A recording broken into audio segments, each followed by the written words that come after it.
Welcome to It's All Fine and Danjee, where we talk about community, health, culture, and all of the big and little things that make life good.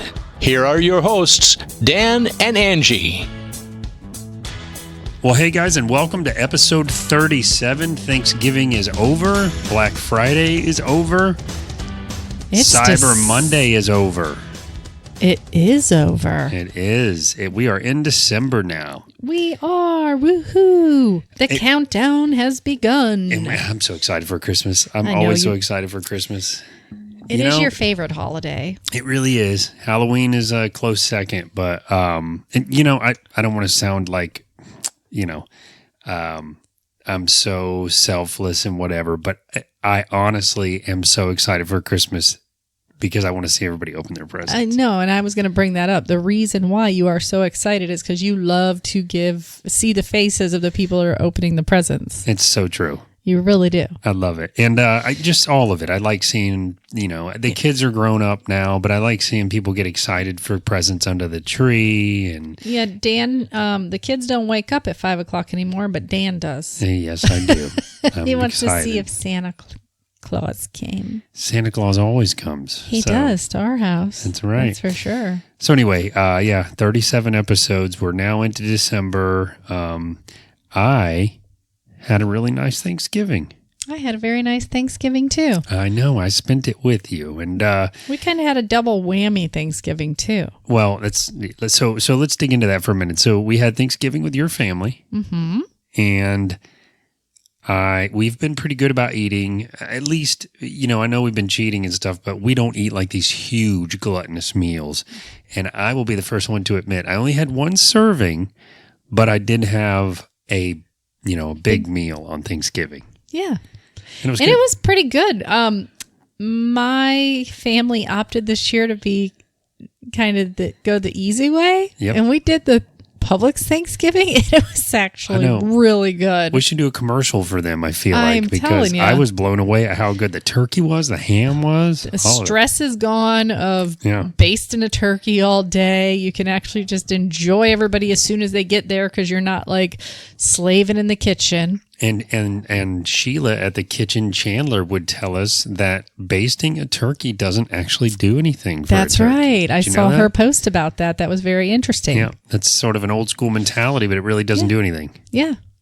And so that was very nice. Both my kids were there. Yep. And all the nieces and nephews running around playing, the little cutie pies. Yep. And you know what I was reflecting on? What were you reflecting on? I was reflecting on what it's going to be like when I'm the old guy, when I'm the grandpa, when I'm the Dan-paw that just gets to sit on the couch. Instead of running around, like all these years with the kids and everything, I can start to see the beginnings of just, me with my mouth wide open, dead asleep, sitting on the couch, post-eating. On the recliner. On the recliner. Yep, probably wearing a tie. Uh-huh. The whole thing. Yeah. Sounds amazing. I'll be sitting right next to you. We'll be napping together. Right. Sounds so stress-free. It really does. And then we took a stab at Black Friday shopping. Speaking of not stress-free. Which I've never done in my whole life. Yep. I've done it once before, and I was equally as unimpressed. Guess what we came home with? Nothing. But here, let me say this because I don't want to go negative. I get the buzz around it. It's kind of fun, honestly. If you know that you're after some of these blockbuster deals, or I guess they call them doorbuster deals. The doorbusters. Those are the only ones worth going for because everything else you can get online for the same price. So if you just kind of like getting into it and kind of like going, and usually I notice it's like TVs or specific like game consoles. Those things have like the big sales that, first 10 to get here, first 30 or 50 to get here. Yeah. Those are the ones where, people seem to line up. I think, I was looking for some very specific items and they weren't, on sale. So I was like, just get it later, you know. But we're also not buying for family this year, except for our immediate family, like me and you and the kids. Sure. But my family is all getting together and we're going to do like a little PJ drive for local charity, Bags of Hope. I love it. That's who we work with a lot. Yep. And And then we're going to do some little goodie baskets up too. So we're going to get together to kind of do that, write some cards, and that's going to be so fun. Make somebody else's Christmas really special and teach the younger ones in our family to give to others. And the value of what you have, because, these kids are going to be excited to get pajamas. I mean, think about that. Most of our kids really aren't that, maybe if they're really little and it's like, superheroes or something, but for the most part, that's not a fun present for them. Yeah. So I think it kind of shows them. That's right. The importance of giving, the importance of what they have and being thankful and all that. And we're going to get together, have a meal together and do that. So I think that'll be a really nice time. We're going to do that a few weeks before Christmas. So I'm excited to be part of that too. Yeah. We also did a good job of kind of using our trip to the mall on Black Friday to get some exercise. So we actually bicycled from our house to the mall and back. It's about 12 miles. We did. Not a really long bike ride, a lot of stops for lights. Yep. But it was cool. Then we had a picnic out in the park after we did the shopping. And I did get you into the Apple store, which was awesome. You did. So you got me in to listen to the new AirPods. Yep. Is it AirPods? It's not earpods, right? No, Why do we call them earpods? Earpods are the ones that come with your phone that have a wire. Right. Okay. AirPods are the ones that are wireless. That's right. Okay. But yeah, the AirPods I have Pro. some you think I would know what they're called, but right? I don't. Well, they're pretty cool though, yeah. Yeah, I like them. The AirPods Pro, I think they're hugely beneficial if you have trouble being able to hear your music or your podcast because you're in a noisy environment. Yeah. I think for plane trips and stuff, they're going to be really great. I think they would work well for you. But let's talk about my other Thanksgiving dinner. Yes. So on Saturday, I just cooked for me and you, and I was being a little experimental in the kitchen. And I made like 2 little Cornish hens for us. And I made a homemade, first time I ever did it, sourdough bread stuffing. It was so good too. Yeah. It had like apples in it. Yeah. And then I did a homemade green bean casserole, not traditional, not with the little crunchy things on top. I did my own like mushroom gravy. It was good. It was very good. I'm so spoiled because honestly, I get Thanksgiving dinner on Thanksgiving, and then you made that like 2 nights later. I think. I did. Yeah, so I've got like my own little Cornish game hen, my pile of... And wine. Oh, and wine, of course. My pile of the green bean casserole and the stuffing and the wine. It was so good. Oh, and we did indulge after that in my weakness over the holidays. Well, people. You know what? It's only available one time throughout the year. I know, but I engorge myself. It's ridiculous. Santa's White Christmas ice cream. It's like coffee-flavored ice cream with espresso chips in it. People, please go buy it so that there's not any left at the store when I go there. So that actually, Publix is out of it now. So the one by us anyway. It's ridiculous. You know what though? You got to be able to indulge a little bit sometimes, and it was a really, really nice. That was another really nice meal, and it was really fun. And then the rest of our weekend was kind of chill. Yeah, we watched The Long Shot with Seth Rogen and Charlize. How do you say her name? Charlize Theron. Theron? Or Theron. I think she calls it Charlize Theron. Yeah, so. I remember you saw an interview one time where people were pronouncing her name wrong or something. Anyway, that was a cute movie. It was, it was a kind of a romantic comedy. It was in a way, yeah, I guess it was. But it was funny. Know what? I'm critical of comedies, and I don't always think Seth Rogen's movies are funny, but that one actually had me laughing out loud a couple times. Yeah, so. It was funny. And we did one other thing. Oh, we designed the studio. We did. Yeah. Yes. So now that my son has moved out, as we've talked about before here on the show, he moved to Seattle, and we've kind of been getting rid of some of the old stuff in the bedroom and kind of cleaning it up and stuff. And now we're going to move our podcast studio from this little setup we have on our desks in our bedroom to our full-blown actual room that's an actual podcast studio. So I've been configuring table layouts and desk layouts in AutoCAD, which is like a drafting program. Yeah. And now we know how we're going to lay it out. So it'll be a small studio, but it'll be intimate. And we only have a setup for 2 guests anyway, so I think it'll fit all 4 of us perfectly. And we'll also have our actual desk area in there for working and stuff. Yeah, a lot more desk space, a lot more of a formal studio space for us and guests. We can shut the door. We're going to get an on-air light. Not have them at our kitchen table like we do sometimes, which is still fine. But indeed. And we're going to have a on-air light outside the door just to be, just for the fun of it. Just for fun. And then we're going to be decorating up that room with a lot lot of branding stuff for Fine and Danjee, but also, we may have like a guest book on the wall, or we may have, we're talking about all kinds of options. We may have business cards from different guests that we may seal into the table that you do your interview at. We're thinking of all kinds of crazy stuff. Yeah, maybe they just sign it, their signature on it. I mean, something cool. Something neat. We're going to be using some more green screen stuff. So we're going to have fun Possibility with that. of doing commercials for people. I mean, all sorts of ideas we have in our brain. Indeed. And that kind of wraps up what our weekend was. I also wanted to mention that in the upcoming episodes in December, one of the things we're trying to get organized that we haven't worked out the details yet for, but I do need to get a call out to Holly Condry at the Apopka High School Alumni Association to see if she can sort of kind of guide me in the right direction. But we would like to get involved in the Apopka Christmas Parade. Yes. And that's coming up in December. We'll provide some dates and information around that in our next episode. But we'd love to be part of that parade, and we'd love to, kind of help promote it. Yeah.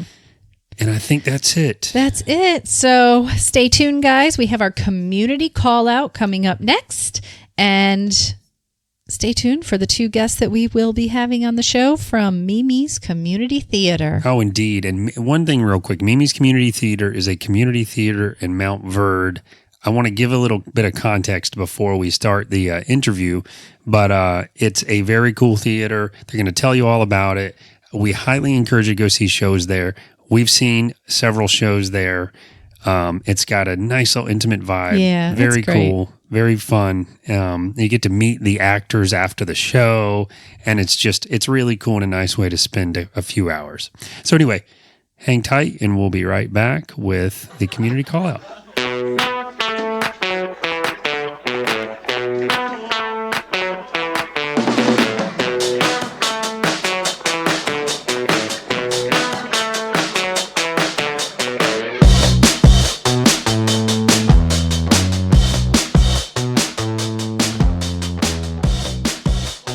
Hey guys, welcome back. And today's community call out is especially relevant to the holidays in December, as we are kicking off our first episode in December.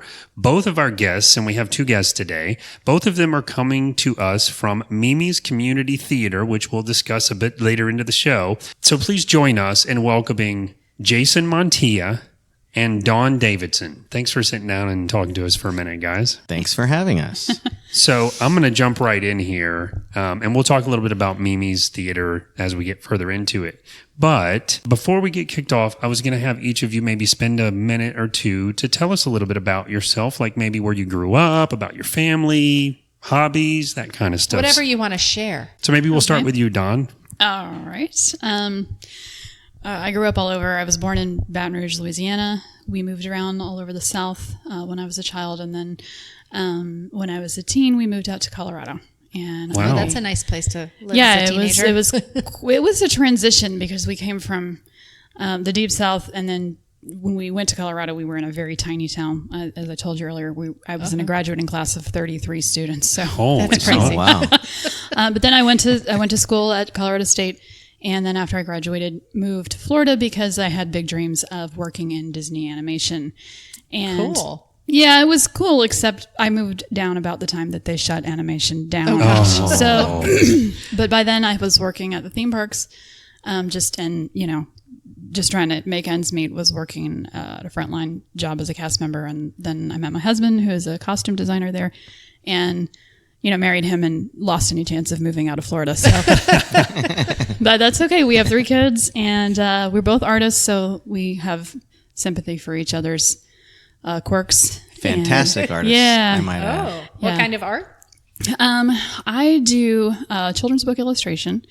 Very cool. Also, I have published a coloring book for adults.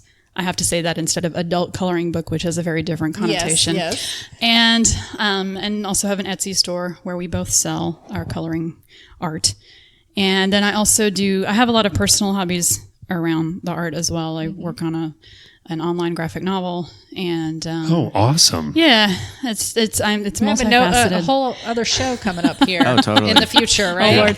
Yeah. But yeah, so and then I recently added theater to my hobbies. I've been with MiMi's for about a year now. So were you was your family in the military? Is that why you guys moved around so No, much? or- I was the child of a single mom. My Right. father died when I was a baby, and so she moved around a lot, just to kind of try to, figure out what was going to be the best thing Sure. for us. And then when she remarried, that's when we moved to Colorado. Oh, I got you. Yeah. And then, real quick question about your husband, who I've met in one of the shows. Is he still a costume designer? He is. He just made that's 30 awesome. years, Wow, that's great. and he's missing his big 30-year anniversary celebration because they're sending him to California tomorrow.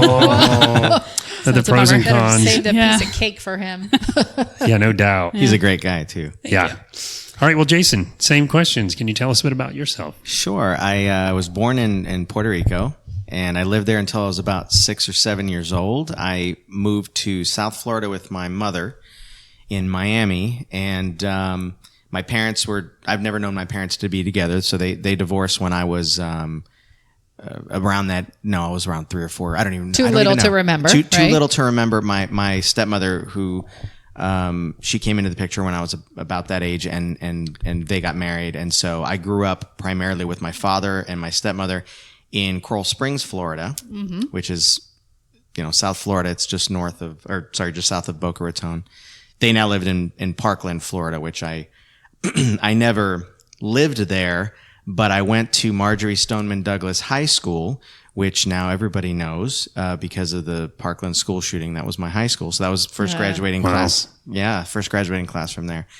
And I was involved in theater there. I was the president of the drama club, and I was also involved in wrestling. So I used to bring a lot of athletes and a lot of people who normally wouldn't be in drama into the theater program. Oh, great. And Don, we had the most diverse group of drama people I love involved that. in plays that I've ever been involved in. When I went to college, I went to University of Central Florida, and when I went there, I wanted to get involved in theater. So Yeah. I did. So you were. And that lasted about 2 weeks Why?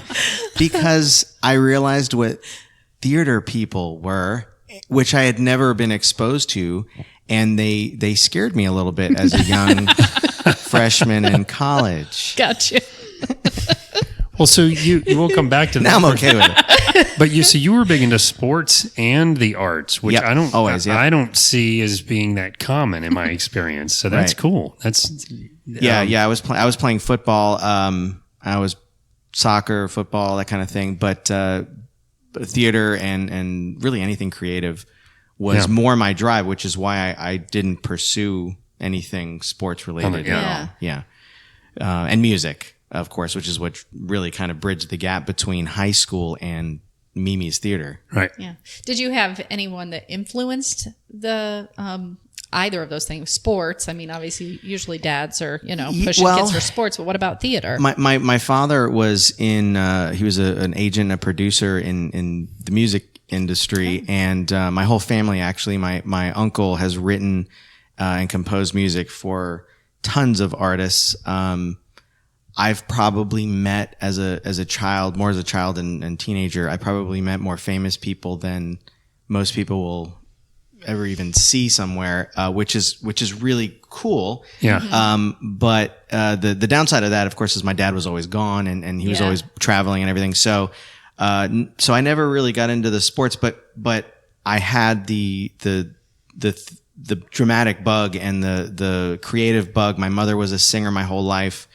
And I'm one of the only people actually that didn't 100% pursue something in that realm. And honestly, I really wish I would have. Right. Yeah. But I got involved in technology and all that in college, which is really, I think, when it started becoming cool, when it wasn't just a black screen with green text on it. Right. The movie Hackers, things like that. So Yeah. That's my generation of computers. Exactly right. Yeah. Exactly right. Yeah. When I was growing up, the Macintosh was really becoming a big thing, and I was oh, wait a minute, computers are something different, and Mac Paint, and that's interesting. So yeah. Yeah. That's totally relatable.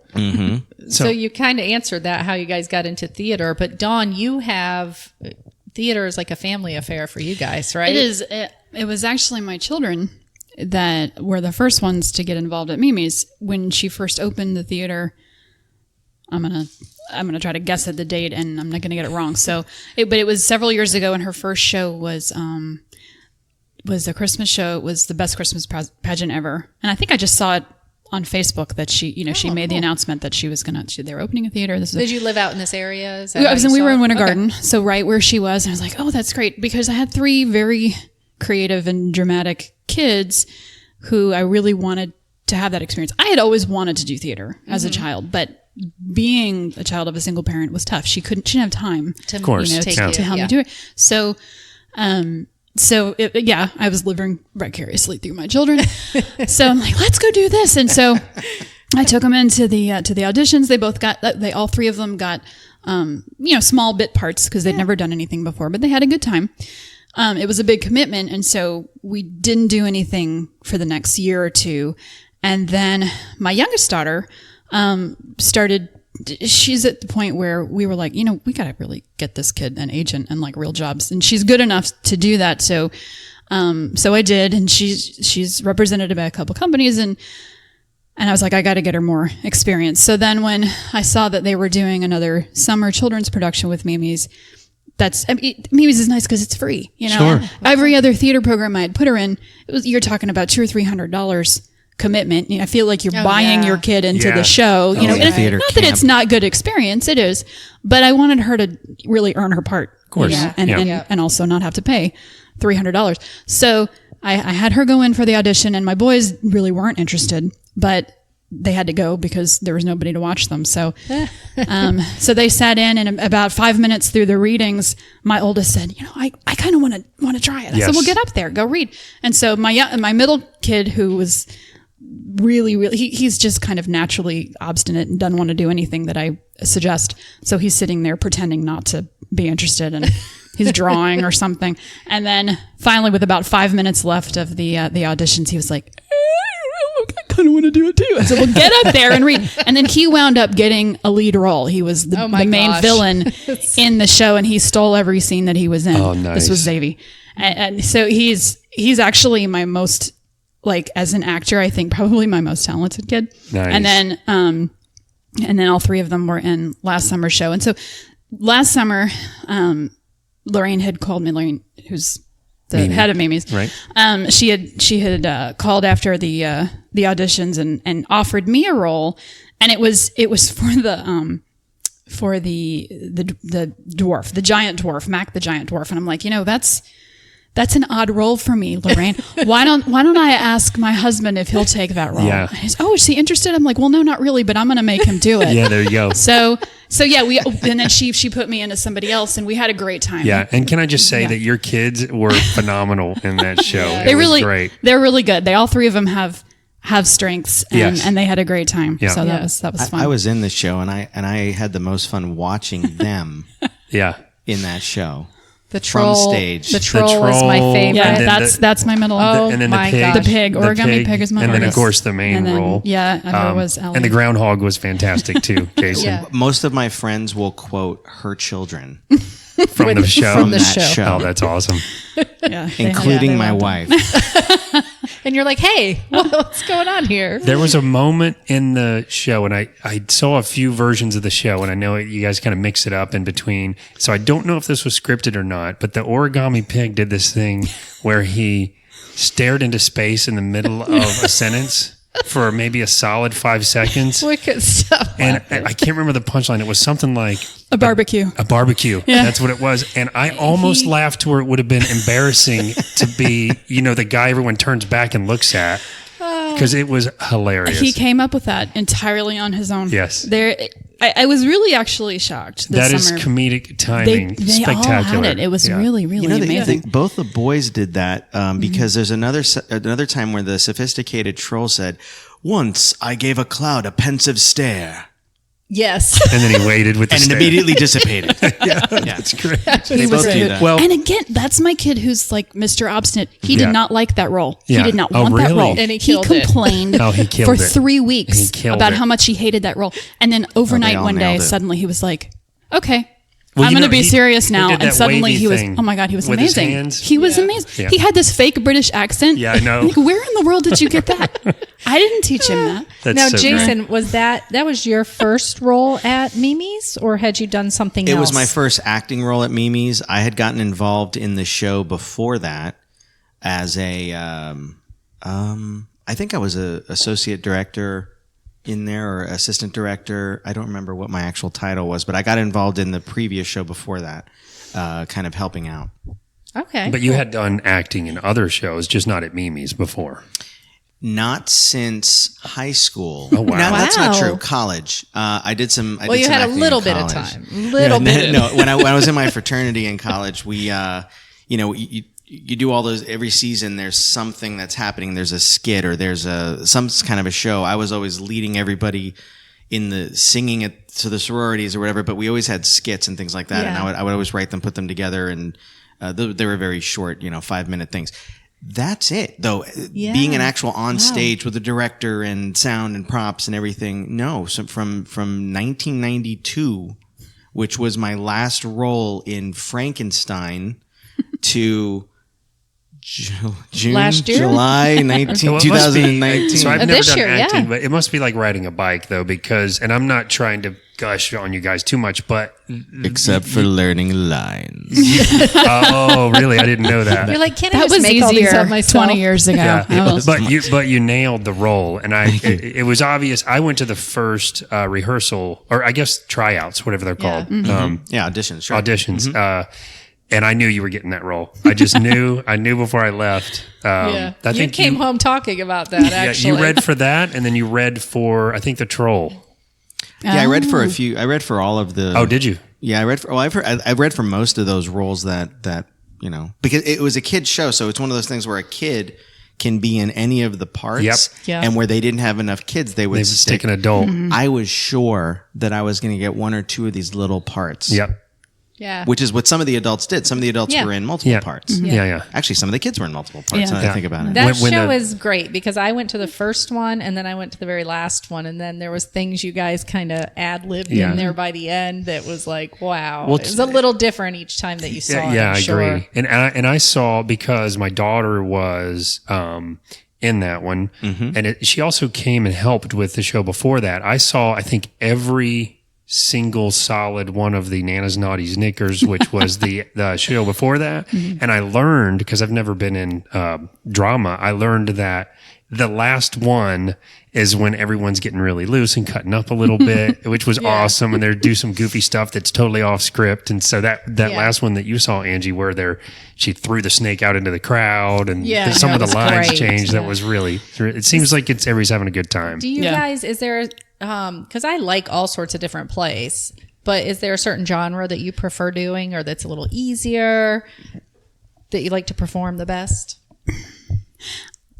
I haven't done a lot of different genres. I mean, so far with MiMi's, everything's been comedic. Kind Yeah. of I think comedy. probably because that's, I think that's probably the hardest to do, though, to get a laugh, you know? I don't know. I was thinking about that on the way here because, everything's been comedic. The show we're doing now, my character has a couple of moments where it's a little more, she's like the emotional hub of the show. And so there's a couple of moments where I get to do these little dramatic monologues. And those are fun for me. I feel like I'm acting Right. more when I do Yeah. those because you're kind of making this emotional connection Sure. with the character, and that's satisfying. I feel like the comedic parts, if the joke is funny and you time it right, you're gonna get the laugh. Yeah. Right. It's pretty easy. The comedic parts that are hard for me are the ones that get super, super slapsticky and silly. Like Mermaid in the last show, Right. that was actually quite a challenge for me to be that ridiculous. Yeah. Like was there's, pretty ridiculous. you have to be able to be okay with the fact that you just have no dignity left. Oh, no.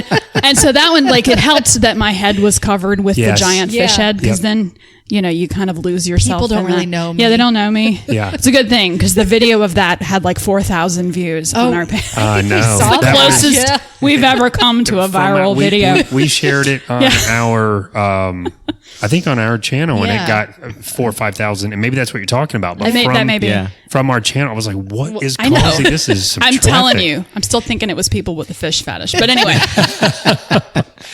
but so the Nanas was my first show with them. Right. That one was really funny. I really enjoyed doing that one, but it didn't feel hard. It You just had an felt enormous amount of lines in that, though. yeah. I have a lot in this one too. Yeah, do you? I'm pretty good at memorizing. I've always been good at that. Right. Trying to think of what my biggest challenges are besides being like Jason's going to laugh, but the hardest part of the current show for me is there's this scene where we have to walk around the stage groaning because I'm in pain. I'm pregnant with twins, 9 months, and I'm like, just everything hurts. Right. So there's a scene where I literally have to walk around the stage. It's scripted. It's like choreographed, and I groan at the end. And I'm like, in my head, I'm going, oh my God, what does this sound like? And that, like, it's just that moment of going, okay, just forget what you look and sound like and just do it. Yeah, do don't get in your head too much. Yeah. Well, I think that you mentioned about the fish head too. I have heard many actors say that when they get in costume, it changes everything. That's why dress rehearsals are so great because they really get into the character. I would imagine even more so if your face is completely covered. I keep getting for these types of, not for the summer one, but for these plays, I'm tending to get these kind of very straight roles that a lot of the other ones are kind of being the comedy bouncing off of. I have a dream of being like a really crazy like character role. I really want to do like the witch or something, like a villain or something. I think that would be really fun. Oh yeah, indeed. In the future. Jason, you were in like full costume for the groundhog. Were you sweating to death the whole time? And that was a very physical role. I mean, it was so physical. I mean, so let me see. I put the costume on. Let's say I put the costume on at 6:00 p.m. The show starts at 8. I was sweating bullets by 6:02 p.m. Yeah, it was a full furry costume. Is what it felt like. Wonderful. Yes. And full makeup. Yeah. I did the makeup about an hour beforehand at home. Yeah. And yeah, wow. Very physical. But it's hard for me to do roles that aren't physical. Yeah.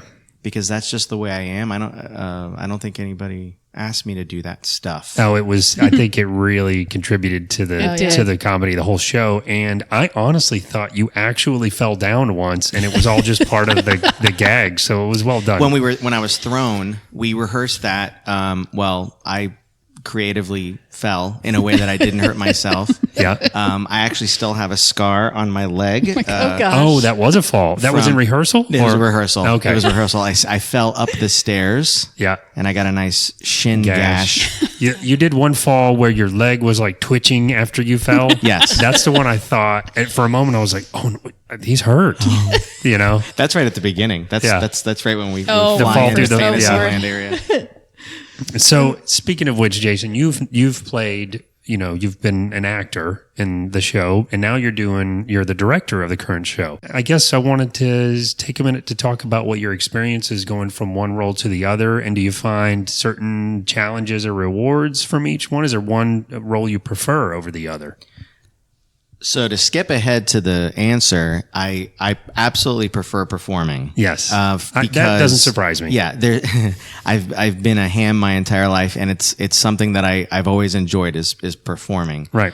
Whenever I write anything, I think of. It sounds very narcissistic. I think of myself in that role, even if it's a role that I know I'm not going to do. Yeah.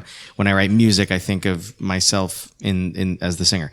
However, I think with directing, there's a different kind of satisfaction that you get from that. And it's very similar to being a good leader in any business. When you find talent and you see what people are capable of, and you're able to hone in on that and bring that out, right? And you know that they don't know how good they are, and then they start to realize that there's something really magical about that. Oh, I bet. And you only get that, I think, as a director. I don't know that you can get that as a performer necessarily. You probably could if you're mentoring somebody. But it's more like teamwork when you're up on the stage with your, absolutely. co-actors, right? When you're playing a part. But when you're the one, like you said, you're drawing them out, maybe giving them I ideas. See relationships.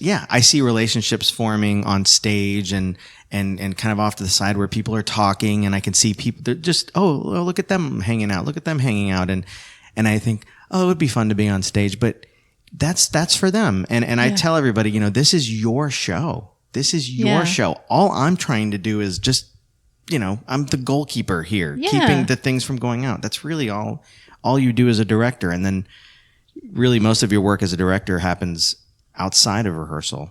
putting everything together, making sure everybody's doing what they needs to be done, Assignments. finding people to do. Yes, exactly. Do you guys have spots on the markers on the stage where people are supposed to stand, or is it just We kind do. of? Do you?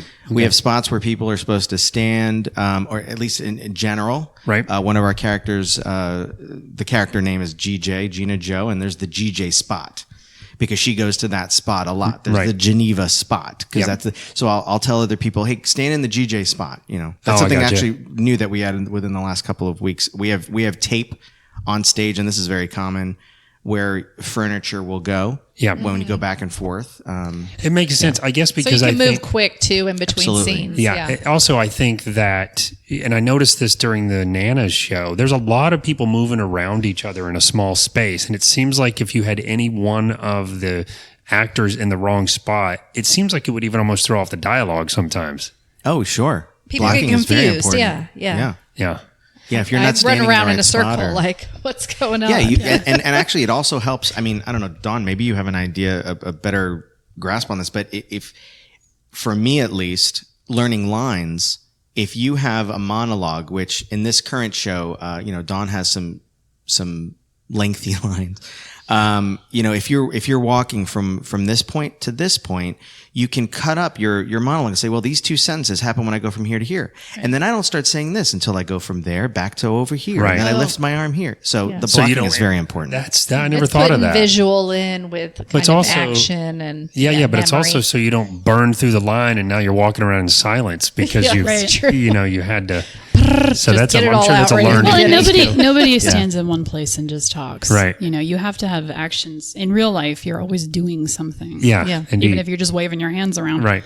We talked about that. Yeah. That without waving my hands around, I think I'd You be can't talk. silent. Well, so I know a lot goes into the process of making a show just from what I've witnessed. And the acting community really seems to come together at MiMi's from what I've seen, even on the sort of outside of it. Can you guys give us a peek behind the curtain and maybe give an example of how you go from the concept of a show into production and maybe tell us what some of the other roles are besides acting and directing? For the last show, so the last show was the Halloween show, which I was again listed as an assistant director, and I just directed while Lorraine was gone for a couple of weeks. Right. But I know that Dawn played a role that's one of the most important that you don't hear about very often. I guess you would have called me a stage manager Yeah. of a sort. I've never done that before. Lorraine just called me in on the last couple of weeks because they just needed the help. Right. And so I wasn't familiar with the show at all. But so I just had a script in my hand and would watch. And then it was my job to get the lights on and off and open and close the curtains and just make sure, after a break or after intermission, everybody was ready. Right. I didn't have any idea where things should go. I just had to, trust the actors to know, okay, everything's set. You have your props good. We're good. And then radio out to the front, the guy on tech and say, okay, we're ready, turn the lights on. So that's one of the roles. In a theater as tiny as the one we've got, we don't have a lot of room backstage for a bunch of stage hands. Yeah, Right. It's very small. At summer it was crazy. You'd have 6 people crammed into my a daughter told room me. the size Yeah. of a closet. So we relied a lot on, usually it's literally members of the cast Yeah. that have to step into those roles. Sure. And it's rare that we have an extra person who that's their job is Right. to be the manager. But for that particular show, she was able to squeeze me in. So that's one thing. Yeah, I mean, we Anything have people on stage. You're going to have your stage manager, like Don was talking about. You're going to have sometimes you'll have somebody who's specifically for props. That's what I was going to ask. For making the props or setting them up or both? Oh, everything. Yeah. So at MiMi's, most of the props are created by either the cast themselves or somebody that they've Partnered up with. or partnered whatever. up with, Or and the show everything parents, is exactly people like that. Yep. But with a bigger show, sometimes you need somebody to keep track of things. I know the show we had before, we had these two ladies who came in and they were in charge of putting all of the drinks that actually had liquid in them, taking those, making sure those were clean. There was a whole dinner scene. They had to make sure the plates were all set up because the cast is going a mile a minute. Right. Yeah. And it's difficult for them to put a simple, the potato thing with the chicken thing and the whatever, and then the napkin rolled up, and it's a little bit difficult. So we had people who they acted double role, stage manager and a prop manager. Oh, I see what you mean. To make sure. Yeah. Nice. So what about when it comes to like your costumes? Is the director, do they usually give you a direction to go in and you're responsible for it? Do they have the exact vision they want? Like, how does that work with costumes? Well, for me as a director, I had an idea of what I want everybody to wear, and I would project that idea. But I also tell everybody, I need, this is your character. You have to give me what you feel is happening with your costumes. And for this Christmas show, we've primarily been actor driven. They're the ones that have brought the costume, with the exception of a couple of things, obviously, that this character has to be wearing this, and this character has to be wearing this.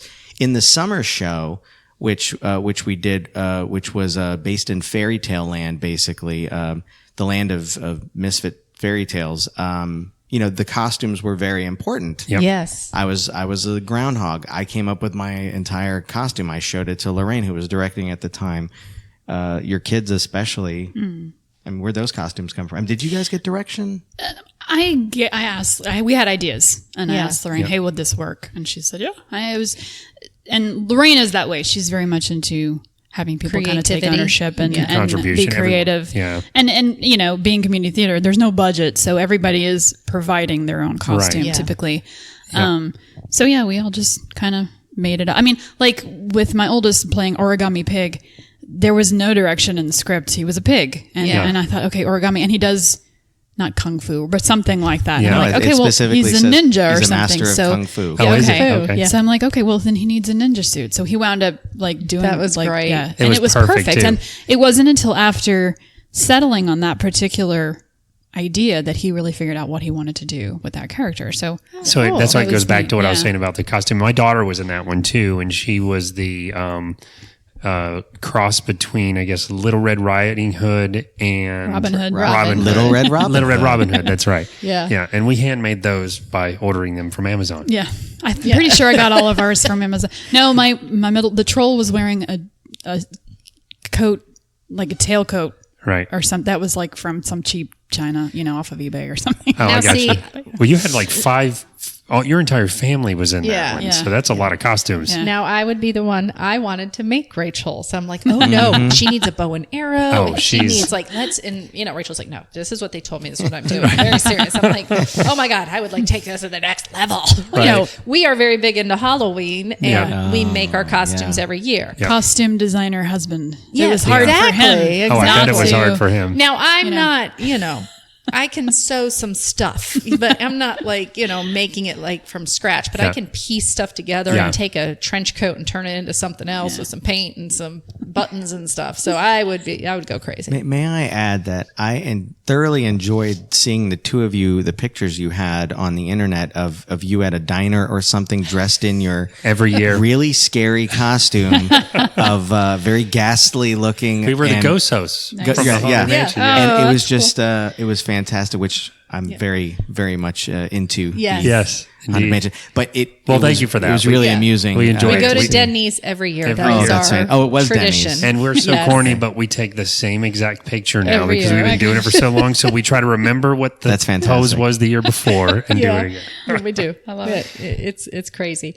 So as you guys are getting a show first, in the beginnings and planned, a casting call goes out by Lorraine or Mimi.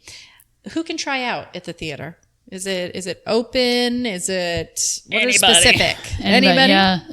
In fact, I think this show.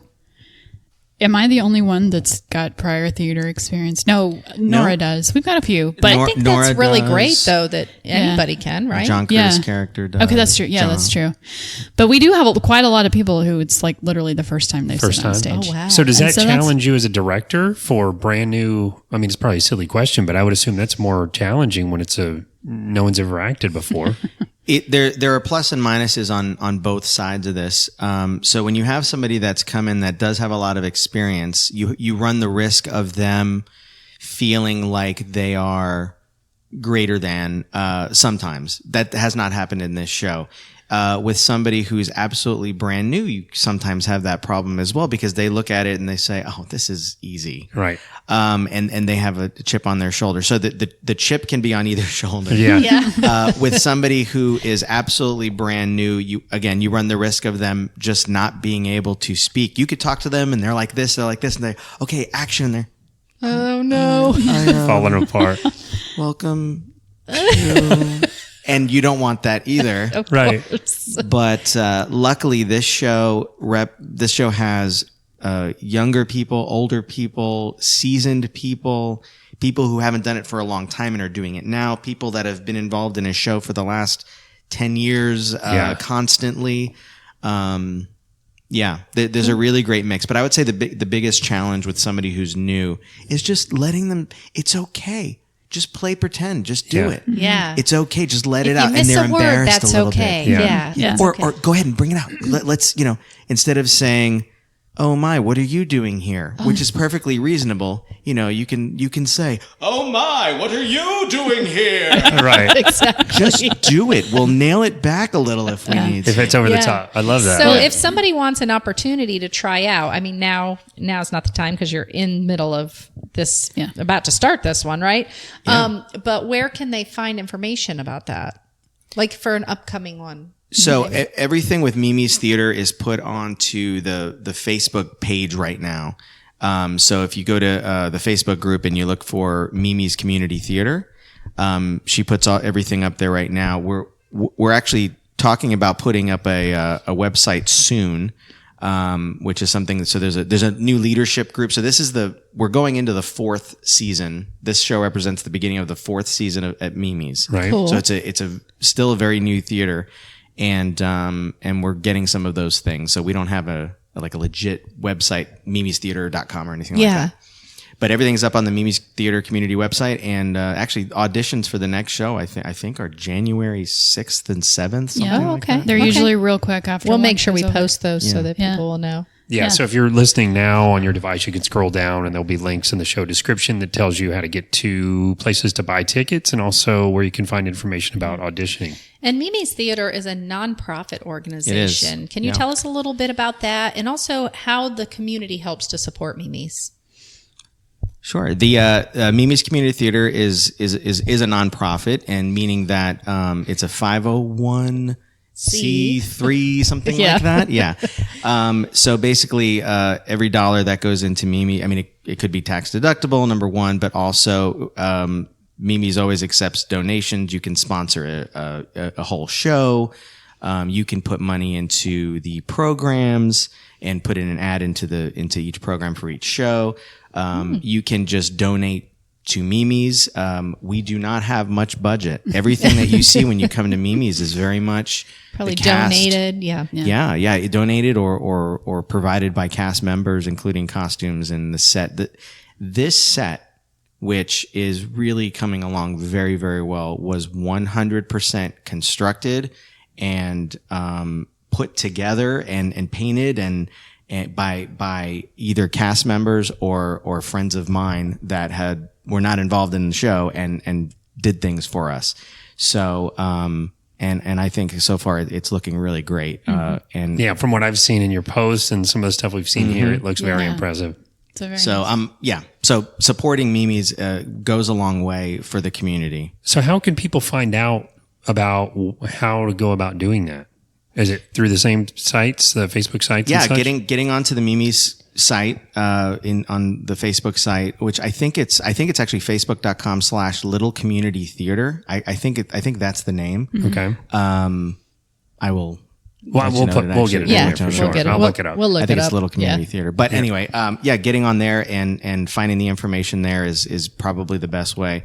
But being that we're a kind of a fledgling community theater, which honestly I think the performances that you see and the actual effort that everybody gives far surpasses the youth of the actual theater, which is a big credit to Lorraine and Bart, who founded the theater, what they've been able to put together.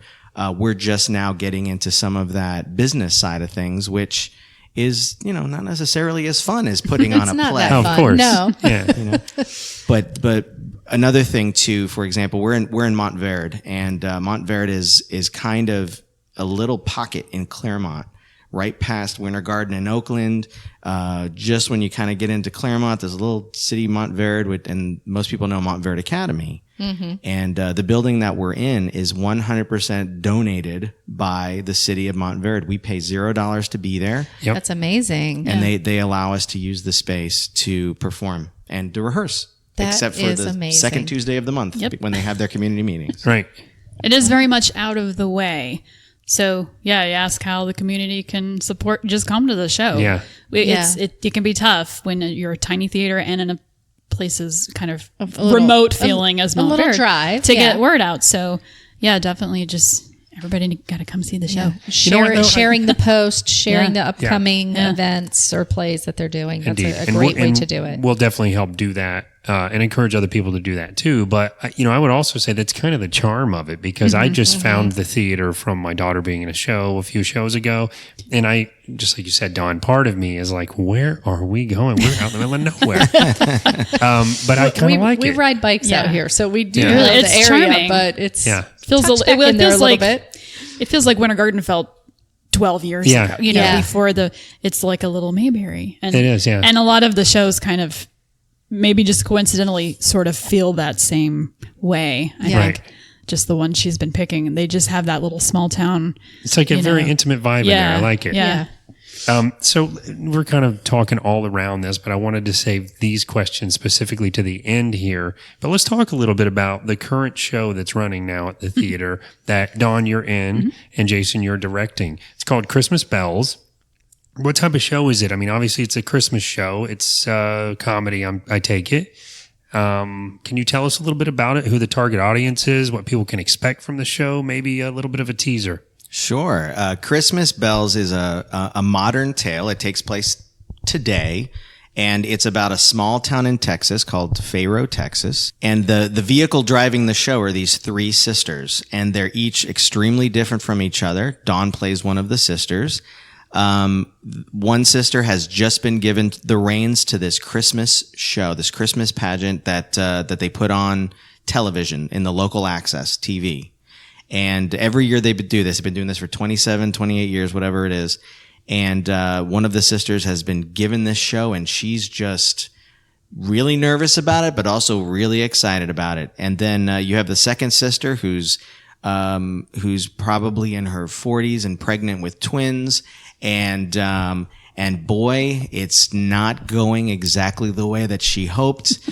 And this was a surprise pregnancy, and she's also helping with the show. And then you have a third sister who burned down half the town not too long ago, and she's on work release to go and help with the show. Oh gosh. Oh, nice. It sounds hilarious. So, and let's just say that from the beginning, things don't seem to be going well with the show. There's a lot of physical humor. There's a lot of verbal humor. I believe one of the writers or some of the writers were involved with sitcoms and Golden Girls, and it has a very when I had auditions, the way I would sell the show to the actors, I would say it's kind of like a Designing Women or Golden Girls. It's very much a sitcom, Right? but it's not a farce. It's not just constant slapstick, ha ha ha ha. There are serious moments. There are things that happen. Not too serious. There's a real story. But in there's there heart. too. There's Yeah. heart. Yes. Somewhere underneath, there's a family in here just trying to hold it together. Sure. Yeah. I'm going to hold the audience to the audience question to Dawn, because I've told people it's not a kids show, but it's not kid unfriendly. Yeah. I would bring my kids to it. Okay. There's nothing in it that's objectionable. I would call it just a family show. Very nice. Okay. And PG. Yeah. and you're playing the sister, the pregnant I am the sister pregnant that's sister. struggling with all of it. Yes. Because I noticed you were shaking your head up and down when Jason was talking about how difficult it is for the pregnant sister. Well, she's 9 months pregnant, Right. Oh with my the God. twins, and so I get to wear this giant beach ball strapped to my stomach. And I remember, what it felt like to be that pregnant, though never with twins, thank God. So it's that's the physicality of that role is a lot of fun. Yeah, And, I bet. but she's also kind of the emotional hub of the family. Like I kind of look at her as being the one. I don't know if she's the youngest necessarily. Do you think she's the middle or the youngest? She is the youngest. See, okay, so here's what I think. She's the youngest and has grown up watching her older two sisters getting in all this trouble. So she was the one who like was normal and didn't, had to hold them avoided down. all those all those things that they did. And so now she's married with a family and grown children, and now with the the babies coming. But she's sort of like always watching them and thinking, making sure they behave. yeah, probably. really kind of the one that's holding it together because they're just wild.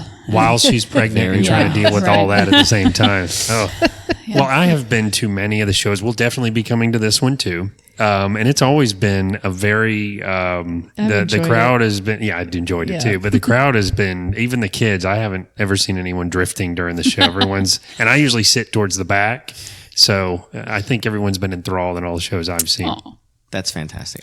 So this show is a little bit, I don't know exactly what you did in, I was not involved with Nana's Naughty Knickers at all. Yeah. Didn't even know it was hilarious. You should have been, because it sounds amazing. I would have loved to. I was such a star. It was hilarious. And I will say I saw every single one of those because my daughter was working the popcorn. Oh, yes. And that's before she was kind of learning the way it all works so she could be in the next show, which she was in. But so I went to every single one because I was bringing her there. And it got funnier. And there was a part of me that thought, oh, I'm going to hate this by the time it's over. And it was, I think it just got more polished. Yeah. And then the very last one, there was a lot of, changes, or not a lot, I guess some subtle changes that were unexpected and made it even funnier to me. Yeah. I specifically remember the UPS guy with the boxes all stacked up that he's balancing, and then at the end he's just walking with them under his arm, and you can tell they're all connected to each other.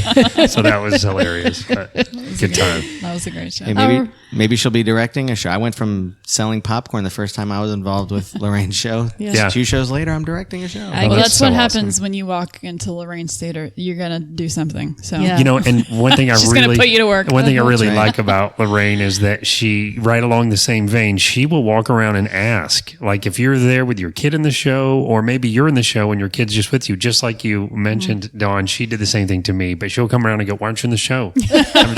I remember during the Misfit audition, you were sitting there with your daughter. Yep. And Lorraine said, "Oh, are you auditioning for the show?" You said, No, just my daughter.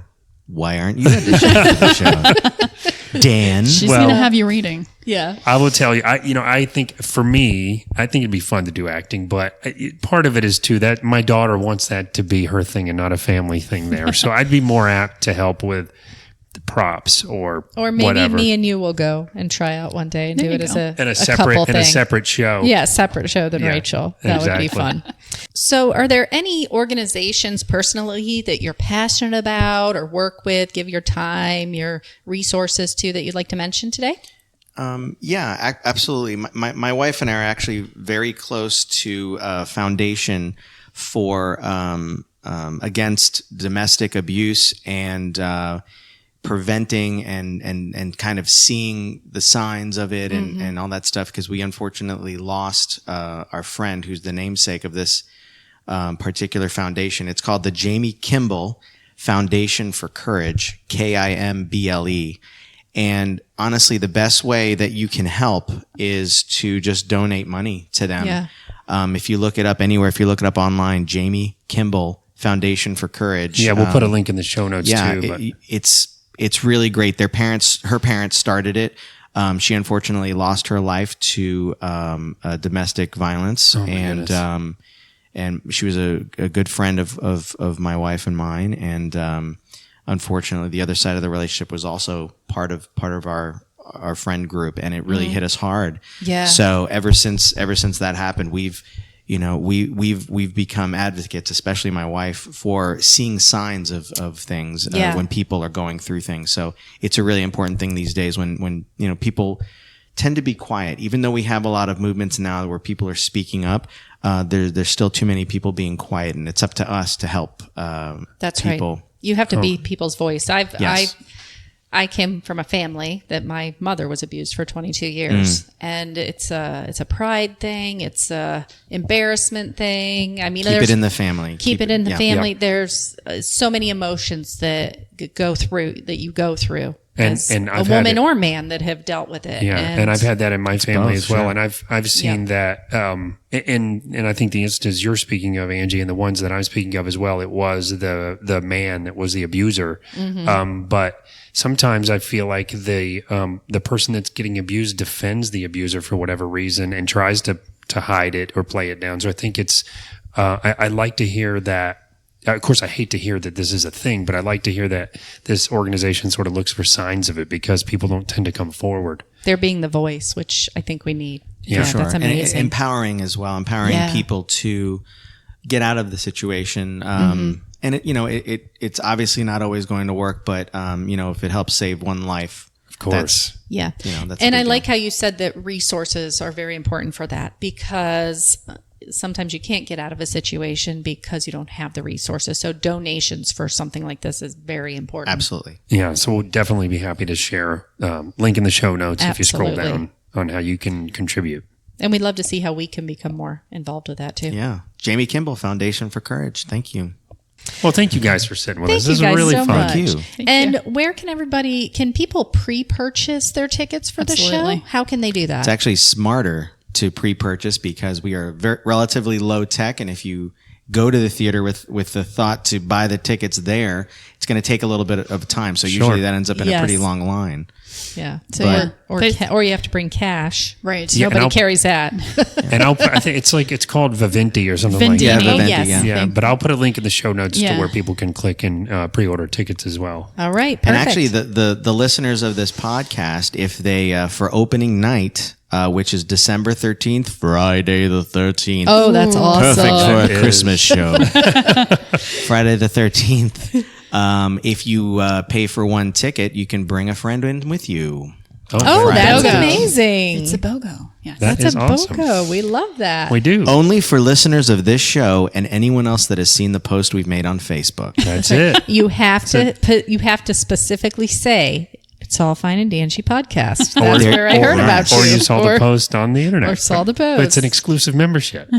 All Fine and Danjee on December 13th gets a free friend with them. Well, thank you guys so much. We'll definitely be at the Thank show. you. We encourage all the listeners to go check it out. And we're going to take a break, and we'll be right back with our information station. So hang tight. This is Dr. Christina Queller with Revival Chiropractic, and you're listening to It's All Fine and Danjee.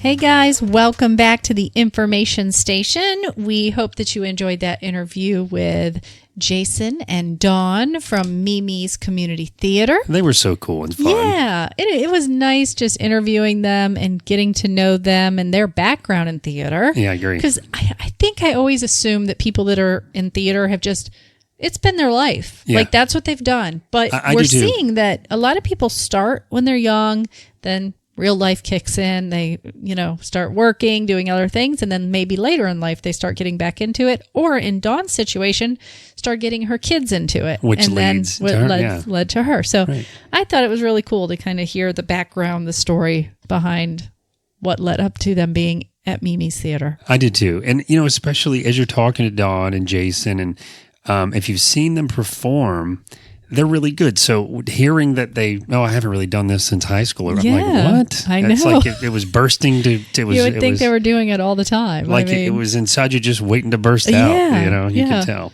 But MiMi's Community Theater, as we mentioned before, is a local theater in Montverde, Florida. It is their sort of tagline is local people getting together to share their passion of live community theater. And what's really cool is there is no experience or age limit. Everybody is invited to come out to the show, not just to see the show, but when they're doing casting calls, everyone's invited to come out and act. And if you have no acting experience, it doesn't matter. You That's can sort cool. of dip your toe in. And my daughter's done it. And she did really well and really enjoyed the experience. And it's just really cool. Everybody's very encouraging there. It's like I said, it's a local community thing. And they're just trying to sort of broaden their horizons through making people participate in community theater, or inviting people to, I should say.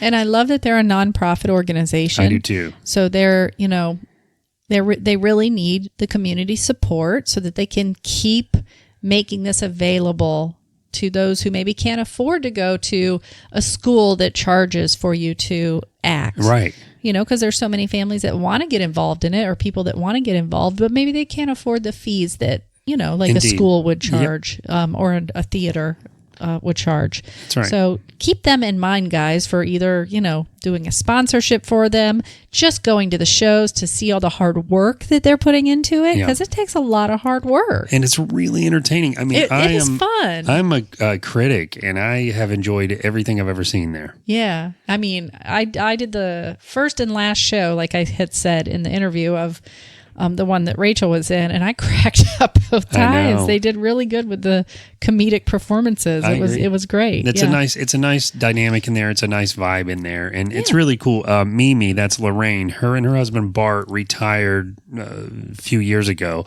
and decided they wanted to start a community theater just to help people get involved and to get people involved in being creative. And in a sense of community. A sense of community meaning.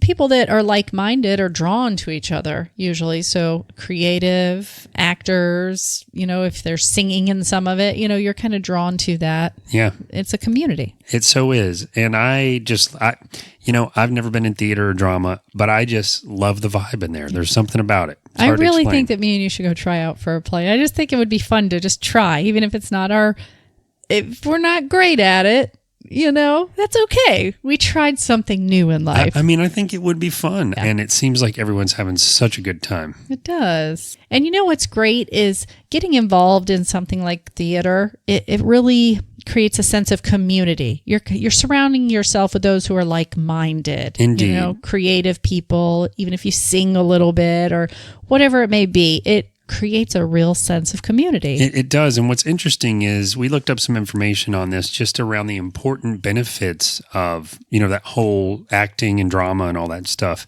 And much like organized sports for kids, especially, it helps build self-confidence.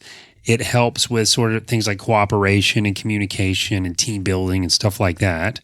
But it also, interestingly enough, helps with empathy. There's some philosophy around the idea that when you're understanding characters and roles and stuff like that, it sort of teaches you to relate better to different situations, backgrounds, and maybe most importantly, different cultures. And it teaches people to show compassion and tolerance for others in a way, especially if you're given a role that is totally different than you, a different culture than you got to get your head in that space to be able to act the part.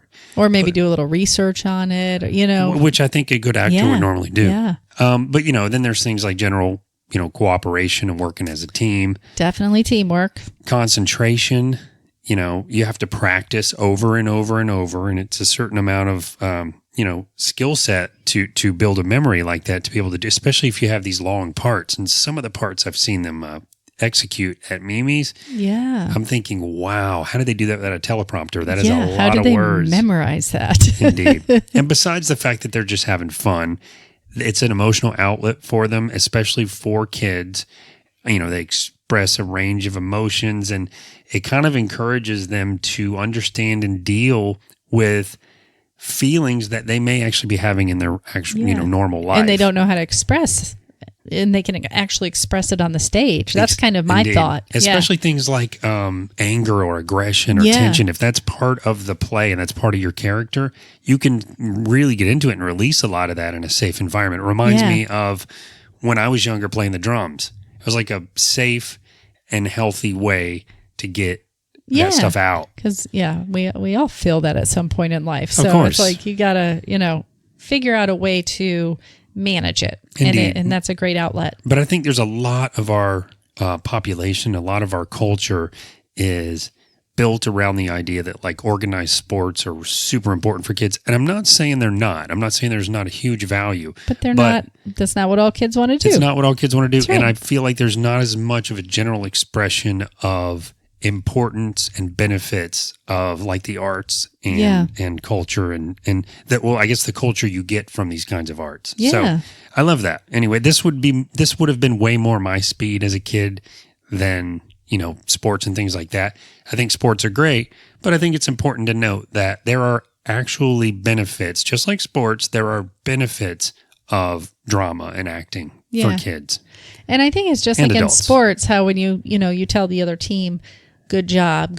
It's not all about just one star player because they have to come together as a team. It's the same type of thing. It is the same type of thing. It's not about, even if you have the main character role, there's so many other things that make that character role. It's not just you. You know, there's, people that are doing the lighting or the music. Indeed. Or even if you're the only one on the stage the whole time, it's not just you. So I think it teaches them, like you said, the teamwork and cooperation and giving others thanks for what they did during the play or the... Right. Absolutely. And I think that's where it's kind of similar. And I think that's where, believe it or not, discussions around this kinds of stuff with drama and acting have made me more aware of the benefits of organized sports, because it was never my thing, but I never thought about the fact that even in sports, they're having to do team building. They're having to do cooperation. They're having to map out a plan together. A play is a lot of mapping out a plan. So I think they parallel in a lot of ways I never really thought about before. Yeah, it's interesting to think about it like that. Isn't definitely. it? And it kind of explains, Jason said he was into sports and into acting. And I thought, wait, what? But that's super cool to me. But how do they go together? They kind of do, they're not that far apart. Yeah, that's true. Well, since the holidays are here, and we try to focus on health. I think I try to mention something about it every time that we're on. We probably should start making it more of a point, too, because you do that in your normal daily life. Yeah. And it's important for people. But I just wanted to kind of focus on, I don't want to say eating healthy during the holidays, because we all know it's about kind of indulging in some of those foods that you normally don't eat throughout the year. And it's about just being around family and friends. But then January comes and we're all going, New Year's resolutions. That's what we do. And what's the first thing that people usually do for a New Year's resolution? I'm going on a diet. They got to lose weight, That's right? It's the most popular. It's the most popular. And normally that 3 to 4 pounds that you probably put on during the holiday, you don't normally take off. And so then the next holiday comes around and it keeps on clicking up. So we want to stay healthy during the holidays. So there's a great article. Harvard Health always writes really great articles, and they're practical is what I really like about it. It's kind of one of the sources I've always used. But they have some, we'll post this link because they have some really great tips. And just one of the things I have always kind of emphasized to people is we eat about 40% more when we're socializing. So the holidays is all about socializing, right? Wow, that's an interesting. That's a lot of extra food and calories that's coming into our bodies that we don't necessarily need, right, to sustain ourselves or to have energy or to add nutritional benefit to our body. Right. We're just mindlessly kind of eating because eating goes along with socialization. Oh, I never thought of that, but it totally does. It really does. So, just a couple tips that are kind of good things to keep in mind so that you don't overeat, but you can still enjoy some of the food and the socialization. One of the things I was thinking went right along with this was don't hang out by the food. Oh, you mean like at a when party? When you're talking, don't hang out by the snack table because you are going to pick stuff up and just, even if you're full, you're going to continue to graze. I know we've all done this. Indeed. Like you're just going to continue to just plop that food right in your mouth. So don't hang out by the food, kind of bring it out away from there and socialize in other areas besides where all the food is set up. And I always do this. I kind of walk by all the food before I take my plate to go load up. So this is a really good tip too. Okay. Is to take a peek at the buffet table at all the food that's laid out before you fill your plate up, because then you can kind of assess and go, okay, what are my favorites? Take a little bit of your favorites and make sure to also include vegetables on your plate. Don't skip over the vegetables just because you eat them every other day, But that way you can kind of take a peek, see what your favorites are. Then you're not going to put way too much, how the plate looks usually by the time you get done. You got to take a little bit of everything because everybody made something. But even if you don't like it, you'll put it on your plate and possibly eat it. So just take a peek at the at what's available before you go up there. And the other thing is, all of us do this. I don't want to eat too much because I'm going over to Thanksgiving dinner. I got to have room for everything. Do not do that. Eat something before you go so that you're not ravished by the time you go. Just, eat a little something so that you're not like dying to get your plate filled up with food by the time you get there. So I think that's a good tip too. I do too. And I always like the idea of bringing a dish that's a little more on the healthy side. Like I brought a salad to my mom's house and everybody loved the salad. It was great. I didn't even know you. This is how disconnected I am. I didn't even know you brought that. Yeah, and be creative. Let's say you bring the stuffing or the gravy every year. Maybe be creative and try a little bit of a healthier recipe out and that has a bunch of herbs and stuff in it and not as much of the saturated fat from butter and stuff. And you'll be very surprised if people like it or not. They probably won't even know the difference. I'm telling you. And then you wait until after they've eaten it. And that's then when you tell them. That was healthy. Actually, that's a great idea because then it promotes, eating more healthy in general. Yeah. Because I'm telling you that stuffing I made with the sourdough bread, there was nothing bad in that for you at all. Sourdough is actually one of the better breads for you, to tell you the truth, actually. So not all the time, but in moderation, right? Awesome. But yeah. So be creative in the kitchen, like the kitchen chandler would teach us. That's right. And bring something that people wouldn't expect. Great idea. Great tip. Yeah. So anyway, we'll put this little link because it's a really interesting article. And that's it. I wanted to remind you guys that if you enjoyed this show, please go out on your favorite podcast app and give us a rating. 5 stars is great. We love 5 stars. We do. Who doesn't? It's like the little gold stars you got when you were in kindergarten. It does, and it helps really drive up the algorithm that kind of puts our podcast further up when people are looking for podcasts. So it really helps us. If you feel so inclined to write a review, those definitely help us. And if you loved the show, then please subscribe. Sure. We do this every Thursday, and we are all about helping people and raising awareness and helping the community. Yeah, and just chatting a bit. Yeah, and give us a call if you want to chat. Leave us a voicemail. Yep. Just say hi or let us know what's on your mind if you want to hear something on the show.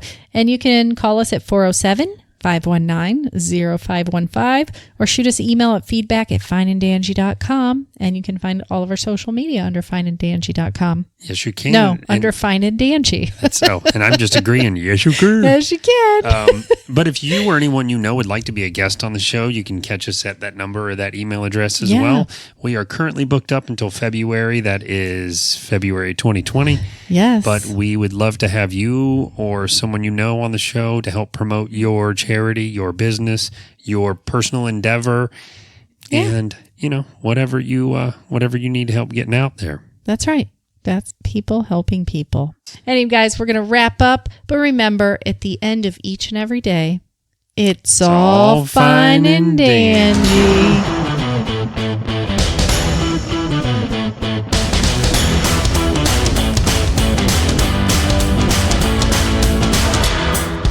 And I did a homemade sourdough dead. Let's try that again. Sourdough bread. You got to say it like normal because I didn't cut all that.